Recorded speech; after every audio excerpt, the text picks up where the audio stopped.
Ah, sois salué. Ah, il y a des pays là, est-ce qu'on va s'en sortir un jour? On va s'en sortir un jour. Il a dit, venez le gouvernement. Il a dit, oh, affaire des déchets là, votre affaire des déchets toxiques là, vous nous avez dit ici que c'est Laurent Gbagbo qui avait fait venir. Ah, il a dit, non, vous êtes fou, hein? Donc, gars, c'était vous-même. Mais est-ce qu'on peut trafiquer les choses comme ça? Ah, abatakayu. Ah, ça même là, normalement, même il devait prendre essence même pour pouvoir parler de ça. Mais, mais aujourd'hui, la vérité est sortie, hein, rien ne cache. Hmm? Ouais. Non, je vous respecte jusqu'à tellement que non, le respect même est étonné de lui-même. Pas. Pourtant, vous avez fait venir même les gens, j'ai vu président Ouattara qui avait fait venir les gens pour voir à Bobo, pour voir si déchets toxiques là, si c'est quitté, c'est l'auto. Il dit, mais vous les politiciens, vous êtes forts. Mais si on veut vous suivre là, on risque d'avoir crise cardiaque. Hey, my God, on va parler anglais maintenant. Il n'y a pas de problème. On passe par là-bas. C'est pas moi qui ai dit, hein, Ouattara. C'est les preuves. Donc, si tu veux arrêter quelqu'un là, il faut arrêter les preuves. C'est pas moi qui ai dit. C'est les preuves qui sont là. Mais avant même de montrer là-bas, même là, mais à faire des bébés là, 400 bébés là aussi là, jusqu'à présent, on n'a pas encore vu les coupables, hein.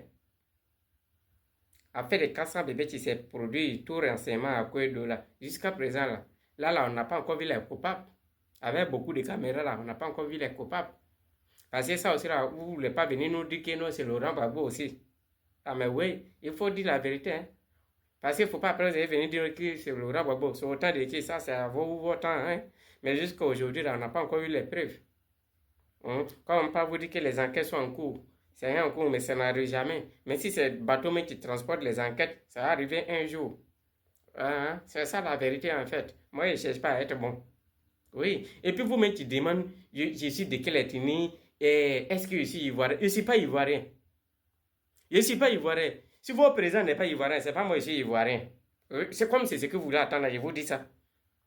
Espèce d'enfoiré que vous êtes. Est-ce que tu es ivoirien? Je ne suis pas ivoirien, mouton que vous êtes. Les premiers moutons. C'est à moi vous avez venu dire que moi je suis un ivoirien. Je suis ivoirien de père et de mère. Mouton que vous êtes. Votre président n'a qu'à montrer son village. Espèce d'enfoiré que vous êtes. C'est à moi vous avez demandé si je suis ivoirien. Mouton, les moutons que vous êtes. Et ne m'énervez pas, je suis déjà énervé avant. Ne m'énervez pas. Donc, maintenant là, venez nous montrer. Les bébés là aussi, là, c'est pas le temps de Laurent Gbagbo. Et jusqu'à présent, là, on n'a pas encore eu les preuves. Venez nous montrer qui est venu verser là-bas. Ok, on va passer par là-bas. C'est pas moi qui dis, c'est là-bas qui va nous indiquer. On y va pour là-bas.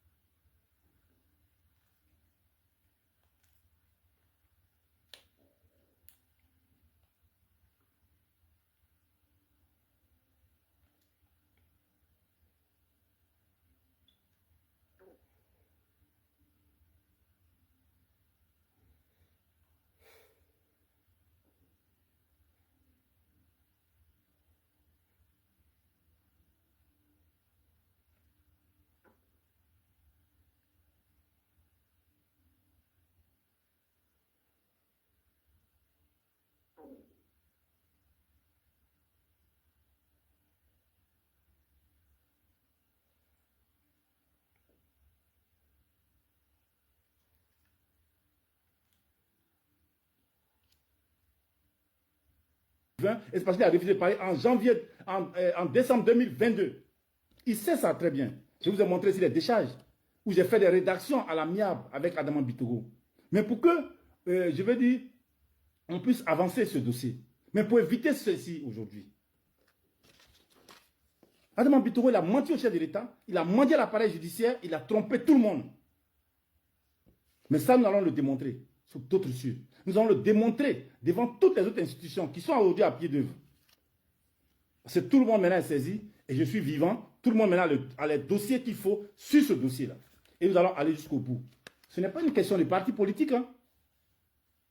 Adama Bitoro, Claude Gorou, la coordination des victimes des déchets toxiques et l'ensemble des victimes des déchets toxiques, Nous allons aller au bout avec lui dans cette question-là. Pour que l'argent soit là, pour qu'il puisse déposer ses fonds qu'il a pris là, avec ses amis Kone Cheikh Oumar et autour. Il faut que ce soit clair pour tout le monde. Je voulais vraiment faire cette mise au point là. Troisièmement, chers amis, chers frères, nous avons décidé de faire les choses dans les normes. Moi, j'ai dit à Adama Bitogo, on lui a donné le délai qu'il faut. Les choses vont dans le sens comme nous le souhaitons. Nous avons donc saisi le chef de l'État, le président Alassane Ouattara. Je l'ai dit la dernière fois, je ne l'ai pas dit de façon désintéressée ou pour faire croire à quoi que ce soit. Non, nous avons fait un point au président de la République. Comme il s'est bien menti au chef de l'État, au président Ouattara, nous allons dire ce que nous avons expliqué au président Ouattara. Avant de vous expliquer les actions à venir, parce que tous ceux qui sont concernés, comme je l'ai dit, tout est mis en œuvre pour que ces personnes-là...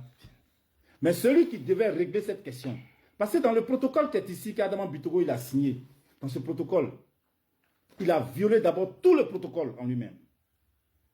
Tantôt les facilitateurs, tantôt les présidents du comité d'arbitrage s'il y a un problème, tantôt les superviseurs, et il doit recevoir l'argent quand le processus est terminé. Mais il se fait payer 20 jours après le début, il se fait payer lui-même, 20 jours après le début du processus de dédommagement, qui n'est même pas encore terminé. Il y a des problèmes entre nous et les avocats, donc président du comité d'arbitrage, tu ne suis plus ça. Tu prends l'argent, tu disparais, et tu laisses tout le monde dans les problèmes. Tes amis prennent à gauche et à droite, ils disparaissent, et tout le monde est dans les problèmes. La crise arrive, quelques mois après, tu fais comme si tu n'es pas concerné par cette question. Mais Adama Bitogo, tu es concerné par cette question. Et Kone Cheikh Oumar. Tu en es même le cerveau. Et je l'ai dit, que si les gens, si ce que je suis en train de dire, ils peuvent porter plainte, je suis prêt à ce face-à-face là. Et je vais même demander, je vais prendre l'avion pour venir. On va faire ce procès-là en direct. S'il n'y a rien à cacher, on va le faire en direct. Ça va être devant toute la Côte d'Ivoire. On ne va pas jouer avec la vie des gens. Hein. Ce n'est pas possible. Nous appartenons aujourd'hui à une génération de rupture. Une génération qui peut au moins s'exprimer. Il y a Internet, il y a tout le monde. On allait à l'école. Nos parents ont subi ça, on ne va pas subir cela. Moi, je l'ai dit la dernière fois. Je ne sais pas lui, peut-être Adama Bitogo, d'où il vient, avec ses Kone Cheikh Oumar. Mais moi, je viens de Guibéwa. Je suis allé à l'école, enfant d'instituteur à la retraite. Ma mère vend au marché de Yamsokro. Ma deuxième maman, elle est institutrice. Je me suis battu pour être ce que je suis. Je suis allé à l'université. J'ai fait mes formations dans beaucoup d'autres secteurs d'activité. Ce n'est pas pour venir terminer comme un voleur dans les déchets toxiques. Par la faute d'Adama Bitogo, je ne vais pas l'accepter du tout. Et je ne veux pas que ceux qui se trouvent dans cette situation, en Côte d'Ivoire, comme partout ailleurs, nous tous qui sommes jeunes, mais ceux qui sont issus aussi de la basse classe, parce que peut-être on n'a pas un poste politique, d'accepter que les gens écrasent nos rêves, écrasent notre vision, notre vie même, sous le poids de leurs ambitions. Alors que c'est eux, les vrais malfrats. Et moi, je ne vais pas accepter ça. Je ne vais pas du tout accepter ça. C'est pour ça que nous avons saisi le président de la République. Nous avons saisi... Mais en 2016,